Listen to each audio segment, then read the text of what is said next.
Hello, everyone. Welcome to another episode of the MetalCorps podcast. Yay! On the other window is Roger. Almost forgot your name for a second. Easily forgettable. And George and the other bloke. yeah, I'm in the other window. So so for those who are watching on YouTube, watching the windows, if you're listening on the favorite podcast platform, then yeah, we have windows. But if you're watching on YouTube, you can find us on Spotify, Apple Podcasts, those places. So if you search the Metalcore podcast, you'll find us. You see that the icon with the red shield and with white letters, the Metalcore podcast. Have you listened the intro? I recorded it. No, I don't. No. Yeah, it sounds weird, but I don't know. I'm not. I can't. I can't re-record it. If someone's listening and wants to re-record it for us, then let me know. Someone with like a better voice, not better voice, like with a sweeter voice and I don't know, a different accent or something like. Maybe we can get like a Scottish guy to do it. Why Scottish? I don't know, because when I was a teenager, I mean, all of my friends, when we were teenagers, we have watched Braveheart so many times that all of us wanted to move to Scotland. Like that was like so it was like start the band and move to Scotland, and like go and kill, run around the mountains and kill English guys. Kill English. Yeah. English. No, they ended up moving in England and like. Anyway, so What are we talking about tonight, George? today, tomorrow, depending what time we Whenever listen. anyone else is listening, yeah. So we have some questions actually. As like use them as discussion points that will be sent to me by Billy from the asylum in London, which at some point I co-led one of the services, and kind of we have like those discussion. Billy sent those to me as a discussion points, and so I messaged her back and said, like, can we use them like to have a discussion points to our podcast, because they're kind of very, very interesting and good questions, so like good conversation points.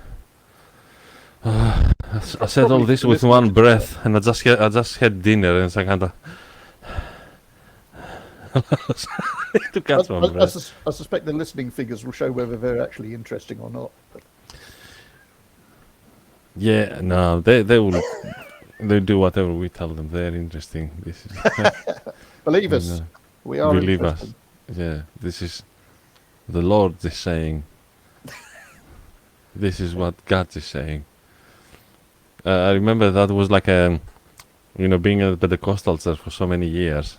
So we kind of how we can say a prophecy is from God, or like from like it's a made up someone like speaking from their own heart. And so is this when they say thus, it's thus those like thus the Lord says, this is like from God's, like, huh? What kind of Surely not spiritual abuse and manipulation. no, in Pentecostal circles, no. That's just to caveat, like I don't say like about. To be honest, like Pentecostal circles are very prone to cult behavior, because they over spirit, or there's so much focused on the Holy Spirit and prophecies, and it's kind of very vulnerable to cultish behavior because of this. So And it's a very dangerous thing. but anyway, When you're listening to anyone, even us, dare I say, talking about theology, it's always something you need to check with the Bible, check with other people, form your own opinions on. check your gut. Check with God.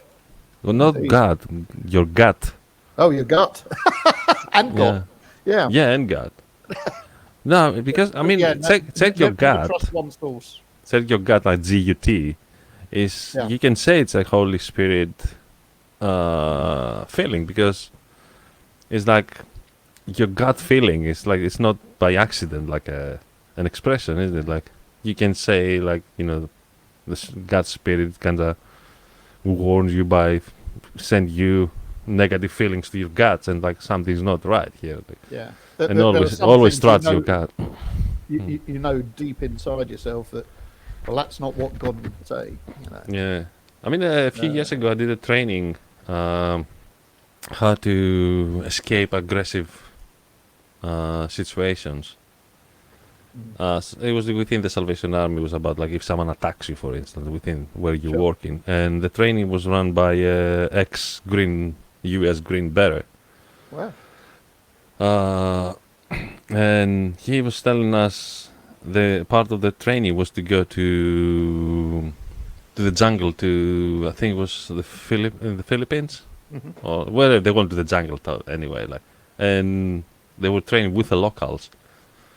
And there was always, like, in the jungle, you need to trust your gut, listen to your gut. And he was telling this with us, like, when you're dealing with someone, like, trust your gut. If your gut gives you a signal that something's not right, like, listen to it, like, you know. But anyway, Yeah. uh, No, I actually come across a case recently where someone tried to manipulate a personal relationship by saying, "I've heard from God that this is okay." You oh, know.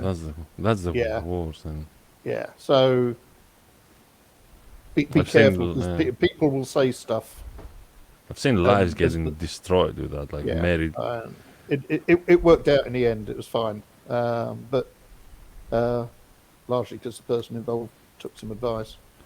But Yeah, again, also trusted their instincts. So yeah, yeah. I be always, careful when people use the phrase "God has told me" when it doesn't actually feel right. I mean, I have this attitude to a lot of things. Like, I have friends that kind of into, like, spiritualism and these kind of things, kind of like. And I have a very good friend of mine. She was saying, like, I went to that psychic and I spoke with my dead mom, and I was saying to her, okay, like, why you need that psychic? Okay. And in the same way, why I need a medium between me and God? Mm. God, if God wants to tell me something, why he hasn't? Yeah. And, No, and no. then and then it goes like, you may not be ready, you may be proud, so there's always like an excuse that Yeah. to make you feel that you're not good enough. Well, it's the I'm more spiritual than you, and therefore Yeah, you're not good. superior. You're not good as You're I not good am. enough. Yeah. And being in And within, like, Pentecostal circles for so long, I pick up those messages straight away. And I was saying to her, like, I'm not, I can't, I can't, like, deny your experience, because that's your personal experience. mm, That's why I never take it when someone says, like, God told me. Okay, like, that's between you and God. I can't believe or not believe what you're saying. It's kind of like, but when you come to me and say, like, God told me something about me, now, like, go away, like like far away. yeah. No, Yeah. absolutely. If God wants to get something through to you, it will come from multiple sources, not just one. Okay, so enough. Like, So we you've got go some into questions. Well, we've got some so questions. so we have another discussion. I'm looking at them.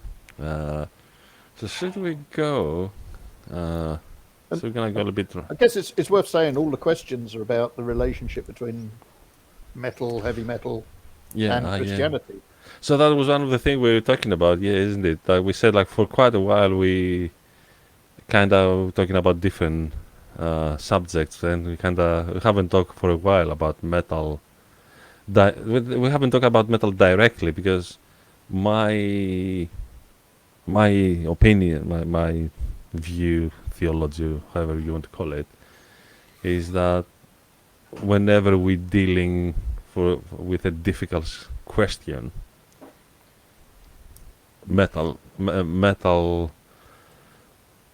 spirituality is there, because metal is about asking. One of the things metal is about asking difficult questions, and not allow difficult and uncomfortable things to go unnoticed, which is very Old Testament-y, isn't it?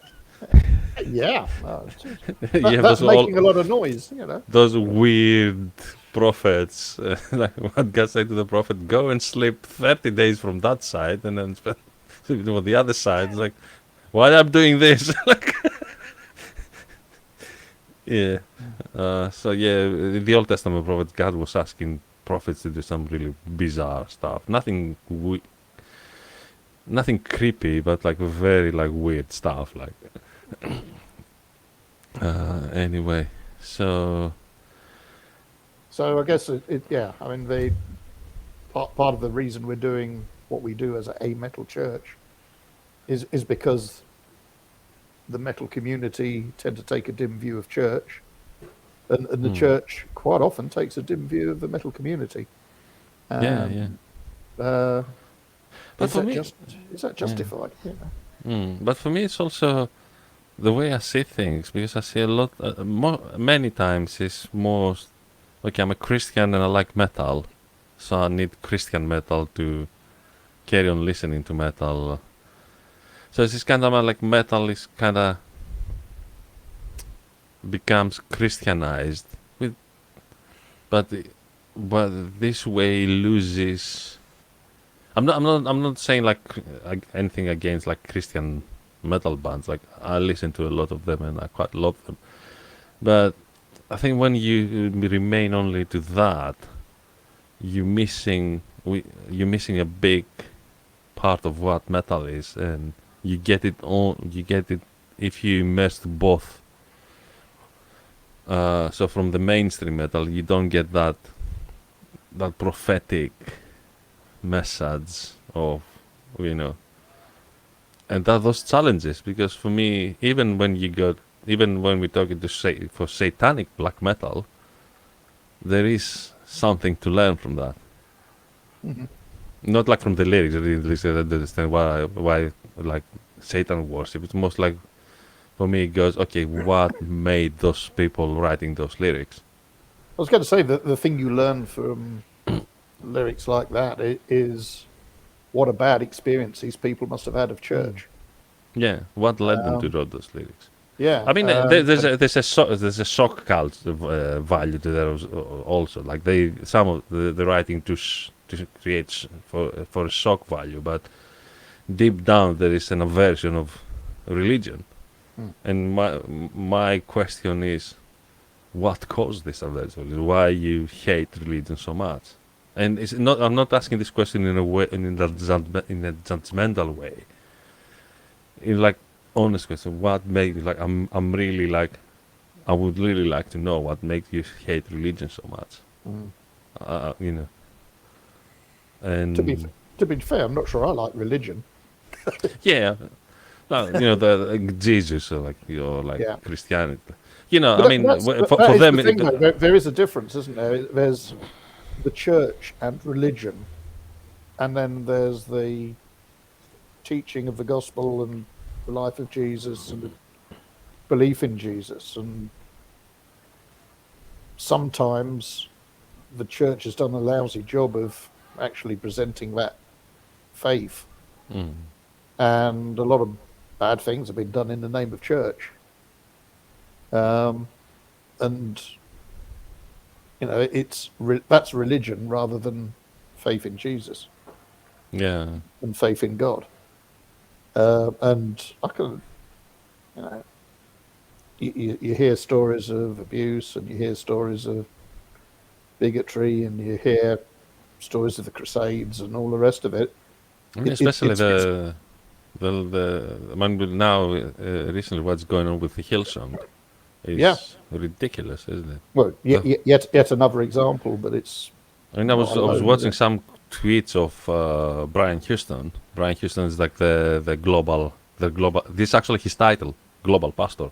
A lot of religious people have done a lot of bad stuff, and a lot of people have been hurt by it. But that is happening because they give like a rock star level and God-like, pastors becoming the right hand of God, so they become untouchable. So this is how we gonna become one day. Yeah, We'll be like popes and like, and then you'll have to listen to what we say. yeah.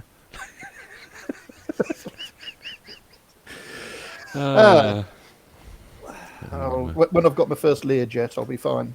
It's fine. Yeah, we need to do a fundraiser Go on a mission tour. and Yeah. start selling like essential oil or something, like how they call them.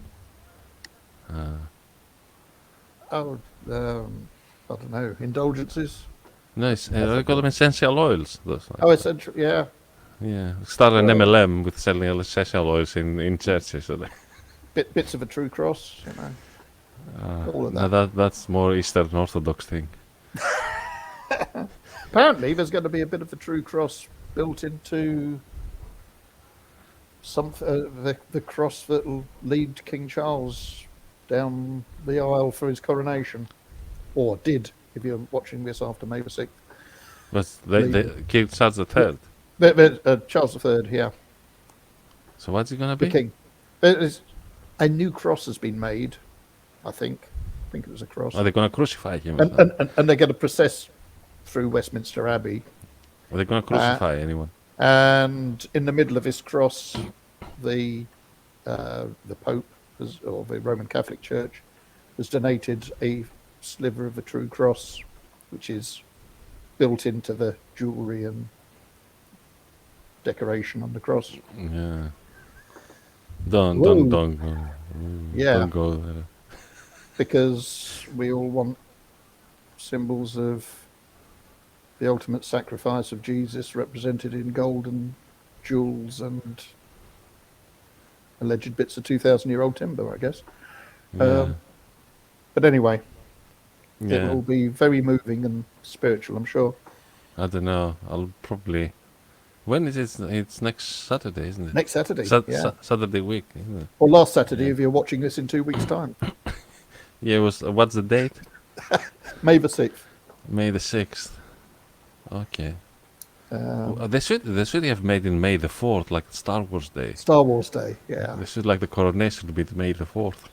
And you have like King Charles dress up like as Darth Vader, and like the brigadiers dress as like stormtroopers. So they all process down the aisle of... Yeah, just the Westminster brigadiers as like stormtroopers, like. Oh, dear. Metal. So, yeah, metal lyrics. So what are we talking about? How do black lyrics metal and lyrics and such like being anti-religion? so which question are you talking about now? I have no idea. So it's like, how do lyrics and themes of heavy metal music align or conflict with Christian beliefs and values? That'll do. The other ones, why does metal rely so heavily on Christianity to appear evil or badass? I mean, a lot of them can be about lyrics and music. I mean, I've got to say, if you can understand black metal lyrics, you're doing better than I am anyway. Black metal lyrics are like quite easy to understand, to be honest. Not all the growling and stuff. The growling is more death and Oh, death metal, okay. metalcore. Yeah. Yeah. But it's a lot of imagery though. And quite certainly recently, a lot of imagery, yeah. I found out, I didn't know that, one of the former guitarists of Deicide, which is like one of the most popular death anti-Christian death metal bands, he was a Catholic. And it's like, that was quite an interesting... I don't remember his name. I was having a conversation in one group, and said like, like this guy from... he passed now. From Deicide. He used to be a Catholic. It's like, okay, I didn't know that. Well, I think a lot of the imagery that's used in lyrics. I mean, certainly in the sort of my end of the rock spectrum, I guess, the sort of classic rock. There's a lot of Catholic imagery and sort of high churchy sort of. It's that idea of religion rather than. Yeah, because like us in Lotus, we're so lame. We have no imagery at all, isn't it? Well, that's sort of the idea, I guess, isn't it? Sort of concentrate on the message rather than lots. But yeah, it's. It would be interesting if like all of Geezer like Butler's imagery in the sort of Sabbath lyrics. Yeah. There's a lot of Catholicism underlying it. a high Anglican as well, isn't it? Yeah, I mean, much the same. Yeah. Yeah, high Anglican and Catholic, they don't like visually. They're not very different, isn't it? Yeah, indeed.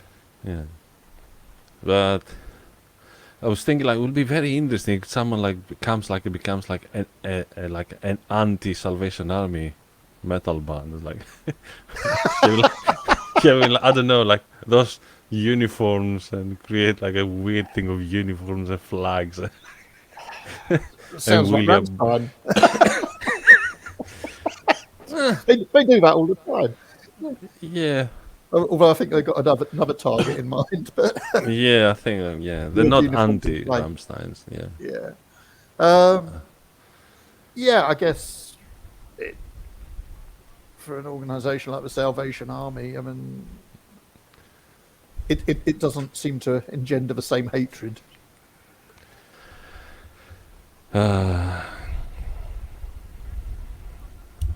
So But there is a lot of religious symbolism and such like in metal lyrics, and certainly, I mean, in the album art, there's a lot of demonic imagery, which I guess is sort of the idea of it's a anti-church. great art, though, isn't it? I have seen some really like anti-religious album covers that the art, if you see this, an art was like really good art.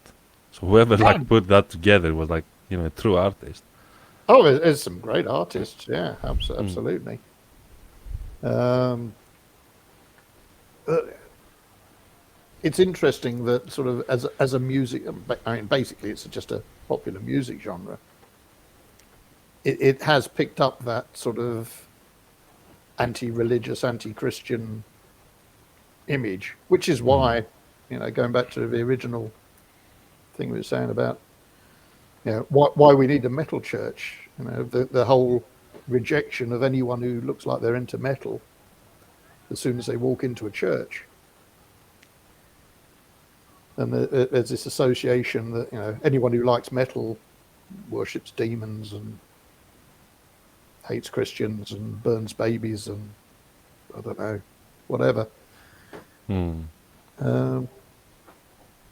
remember like the shock culture when Venom, because Venom was the first like quote unquote satanic metal band. But they weren't Satanists. They just realized that there's a lot of shock culture there, so they can, and like you look into them now, you look into their pictures, like Kronos, like this like with his beer belly, like topless with a very tight pair of trousers. It's like, man, you look ridiculous. Like this was the guy we thought it was an actual Satanist and like eating babies alive. But they did very good job on that part. A lot of satanic lyrics, like a lot of like anti-Christian lyrics, and they didn't mean anything to them. I mean, I think the thing that's always surprised me is a lot of people, you know, trace the roots of metal back to bands like Black Sabbath, and yet there's very little in the way of religious imagery. I mean, in the album art, until you get to Sabbath Bloody Sabbath, where you got the demonic overlooking the bed imagery. And yet a lot of bands who musically were inspired by Sabbath have gone very much for the sort of pentagrams and skulls. You know, it's very interesting. It all sort of built late 70s onwards. Something I heard the other day, it was very interesting, that in some of the early Sabbath gigs, they had actual Satanists. I mean, back then there wasn't like made-up Satanists like the metal. There was like if you're a Satanist, you were a proper Satanist, like that. So it wasn't like the idea of like we have today like the Church of Satan, which is like purely they don't believe in devil. They don't worship the devil. They have it's a whole philosophy. I'm not gonna go into that. If you want to Google them, uh, because like it's gonna take so long to, or yeah. But So they're the Church of Satan that don't believe they in actually Satan. got invited to play to satanic uh, meetings. I don't know if you Oh, church Sabbath. service because they people like thought that they're actual Satanists. Yeah. Sabbath were very disturbed with that.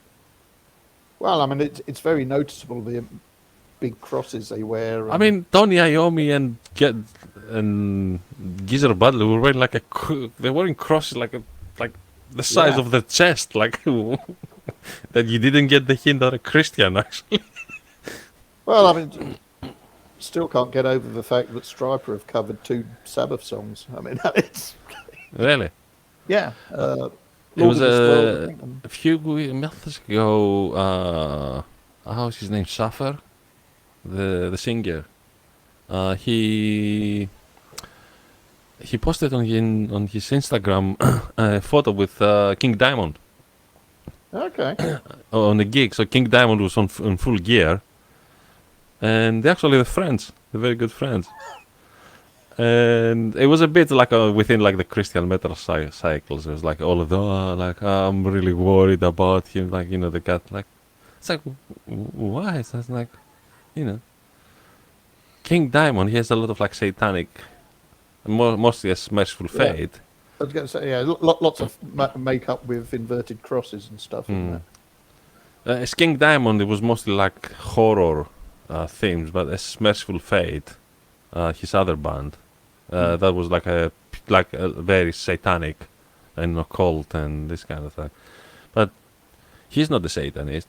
He's like, but you know, how you gonna, who is the best to engage with King Diamond with the gospel then?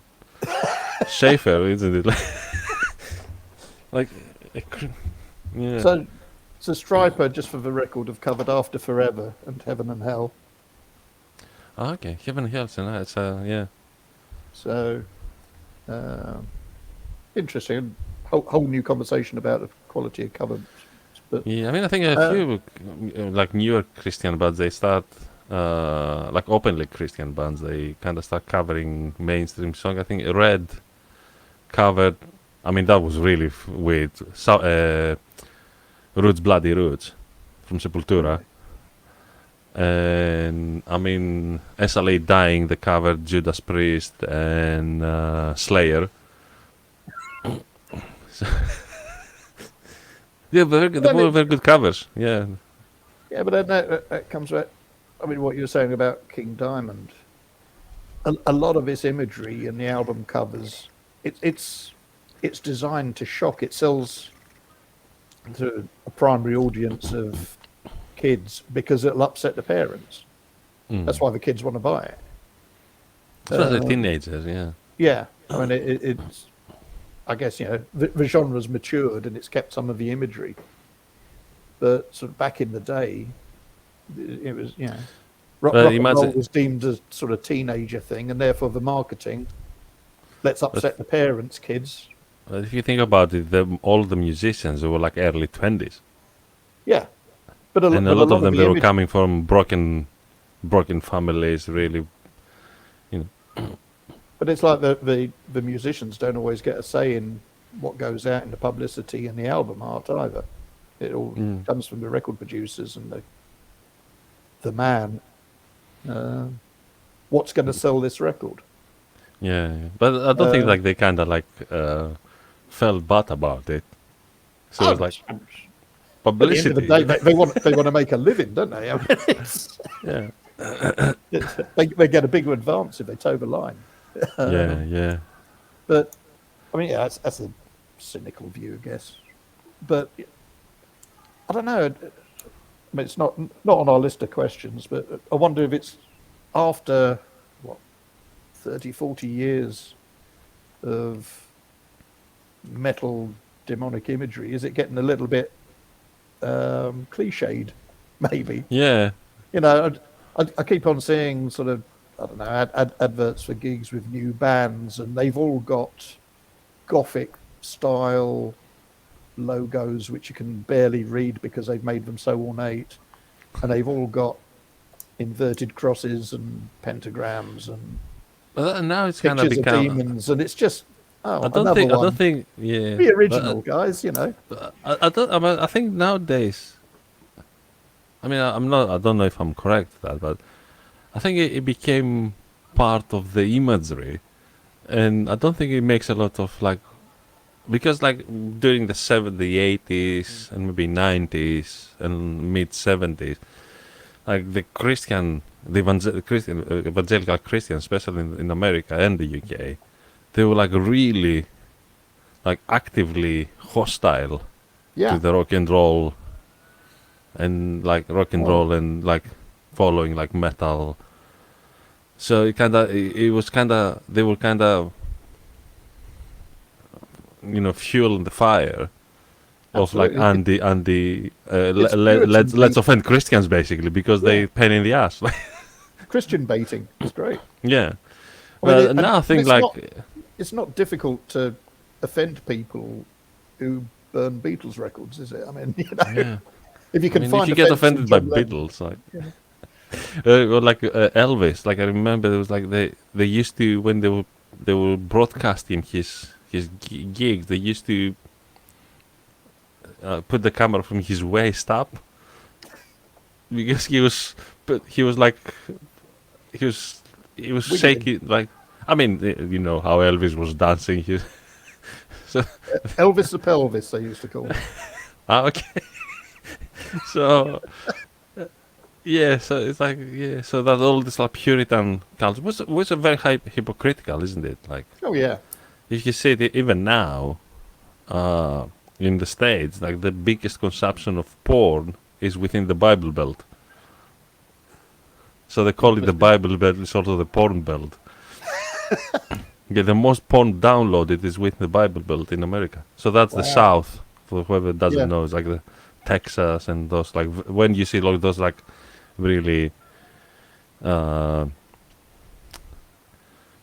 Christians carrying crosses and AK-45s like in together, and yeah. yeah, because every Christian needs a automatic rifle Yeah. to keep the pagans at bay. No, that's against the government. Ah, but, And but that's against the government they say is duly appointed under God, which they voted for.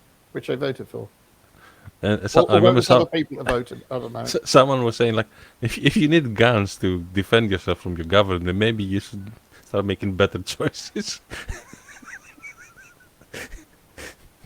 Anyway, Maybe it's because other people voted for them and you didn't. it's always someone else, isn't it? Yeah. Maybe your people should have had better arguments about social care and reform.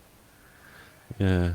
Now we're gonna get those Americans starting like, well, Well, yeah, let's not get into politics, particularly American politics. yeah. Mainly because yeah. they're all armed. Yeah, you don't want anyone coming here doing mass shooting or something. Yeah, I do.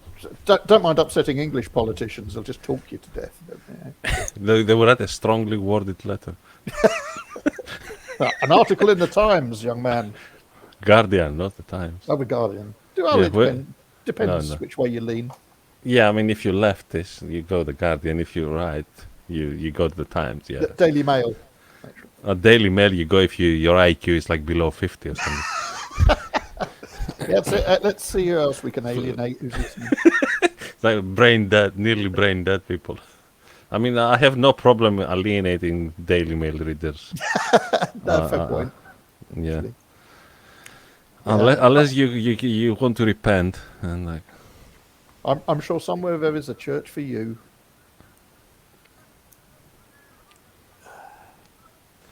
So with all this imagery and the lyrics and stuff, is that a barrier between metalheads, for want of a better term, and Christianity? Is that sort of leading them away? Does it make a difference? The lyrics. Yeah, but well, the whole imagery, the whole perception in popular culture that heavy metal is anti-Christian. I mean, I think saying like heavy metal is anti-Christian is a sweeping generalization, isn't it? But it's a perception which Yeah, it's certainly like a lot saying of Christians seem to share. it's like saying all English they drink tea like there's no tomorrow. Like, Yeah, absolutely. I mean, I'm not saying it's true. I'm just saying it's what people believe. yeah, like a sweeping generalization because it's easier to like create an us and them, and then, like it's easier Yeah. to kind of. But now you see like Christian bands having like really violent images and on the album covers, and and lyrics. And I remember, no, it's quite a common. It comes again and again in a lot of Christian metal groups. People like kind of concerned about the violent imagery and like. And my standard response to that is like, have you read the Old Testament? Well, It's like, I'd like to think we've moved on a bit from the sort of smiting and pillars of salt thing, you know, yeah, but that's I can say like flooding the like world. you having Christians like getting concerned about violent imagery in album covers, but like the Bible, the Old Testament especially, is like full of violent imagery. Mm. It doesn't. It's not presented as like the God's will, but it's there. Yeah. No, absolutely, yeah. No, it's good. Yes. I guess just another thought that's occurred to me about, I mean, the way the lyrical content maybe affects perceptions. You'll get a lot of Christians who say, "Oh, you know, heavy metal is bad because all they sing about is the devil and such like," and then they go off and they listen to mainstream pop music, which is all about gang violence, sex, some very dubious practices, and you know, Which not particularly morally on the high ground. the people who sing about them quite often they also involve on those things. Yeah, Where when you go into even like into brutal death metal, like surgical lyricism and this kind of thing, you don't have those people. They, you know, you see the George Corpse Grinder, the singer of Cannibal Corpse. He sings like so he writes some of the most disgusting lyrics, and then you see him in the supermarket. He buys like teddy bears and he he posts pictures online holding like colorful unicorns and like teddy bears. what does he do when he takes them home, though? You know, I don't know. unicorn abuse. I don't know. There is a unicorn getting abused closely. That's the thing. I think, I mean, something that came out for those who've only just started listening. So, go into our back catalogue. We looked at some lyrical content and the messages behind it and discussed it. And actually, there's a lot of social comment. I mean, it was a revelation to me. I didn't know a lot of the songs we were looking at. But there's sort of songs about the human condition, suicide, depression, stuff like that, and a lot of positive that came out of it.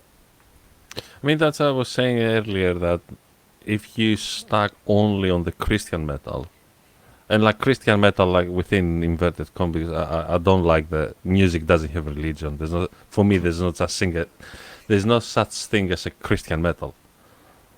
I'm using it for like to for ease, so I don't have to explain myself every time I'm saying this. Yeah. uh, No, I think you're missing those things. You're missing like death, like the band death. Mhm. I mean, Chuck's lyrics were like very deep lyrics, and lyrics that you could, David in the Psalms were writing similar lyrics. So they're like, in a way, they're very biblical. Yeah, actually, I mean, the Psalms are good examples of stuff that actually, if you read some of the Psalms, it's not the sort of thing you'd expect a Christian to be saying. It's sort of ranting at God. It's blaming God for all sorts of ills. But also asking God to horribly punish people. Yeah, Like that's very it. very specific things to happen to them. Yeah, there's some disturbing stuff. Mm. There's some very nice, pretty Psalms as Yeah. well, and some very worshipful ones. But The yeah, some point of is them. like this is like, you're human. From the bottom line of that, it's like you're human, and Yeah. you feel. Sometimes you feel really. You have really ugly feelings for other people. And you sort of get David stuck in a cave hiding from sight because he's surrounded by enemies who want to kill him. You know, You he's got a little not. bit suicidal, a little bit Yeah, depressed. you Yeah. could understand he's having a bad day. You know? Mm. Yeah. Yeah. Maybe. Yeah. Maybe he was a bit constipated as well. Like, you don't know. I guess Well. coming out of this as well is, if I mean, some people within churches will say, "Oh, well, if you're a Christian, you shouldn't listen to this dark stuff, this stuff on subjects that drag you down." You know, I've even come across people who said, "Oh, when I became a Christian, I decided to burn all my records." Stuff like this, which means nothing in a digital age now. So Yeah. if I you're mean, to young, be honest, if you're with younger some than record. 30, you won't understand that. But I mean, but if they're vinyls, they yeah, have. I mean, to be honest, I kinda. I'm surprised how I managed to escape this. So I managed to get away without burning. I mean, at some point I did a clear out, so I just got rid some like very satanic, openly satanic like records I used to have. Uh, and and I think but that I sort of still, thing is fair enough. I'm not regretting this because I mean I get some and I say that I'm not saying this as a statement what other people should do, but that is my personal line, Yeah, and that's for me. What others would do, and I think that's if important. God doesn't like the music you're listening, He can come and tell you. Yeah, You don't need me to tell you. You shouldn't. I may challenge some things, but that will be most like as a challenge, not so much as a you should stop listening to that. yeah. I think, I mean, that's an important sort of idea. You know, basically, we're grown ups. We can make our own decisions. If you're listening to stuff and it leads you mentally or spiritually into sort of bad habits, bad paths, stop listening to it. Mm. If you're listening to it and you're just appreciating the music and you can manage that, Yeah. then carry on listening to it, but be grown up about it. Make that decision.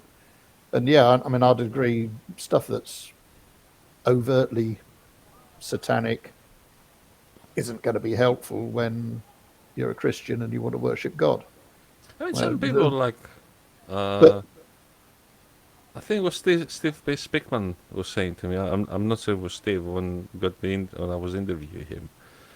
That there's a certain vicar. He's a metalhead. I don't know who is he, by the way. He was mentioned to me like as a friend. He listened to satanic black metal, and he says like he kind of appreciates the art behind it. It's like he doesn't. The lyrics they're not a barrier for him, and it's fine. I think if you're secure enough in your faith and you can take that attitude, that's fine. I mean, personally, I choose not to listen to some bands. I mean, I guess Ghost is a recent one that comes to mind, because basically they're doing Hillsong for the devil worshippers. You know You what's know, funny with but Ghost? They have a big following within the Christian world. well, but because it sounds like worship music. It's Yeah, I only think when you because look of at the that. Yeah, yeah, and I think it's full of hooks and tags, and and I you think can't help singing the along. what is Tobias, uh, he did that deliberately because it's not metal, it's rock.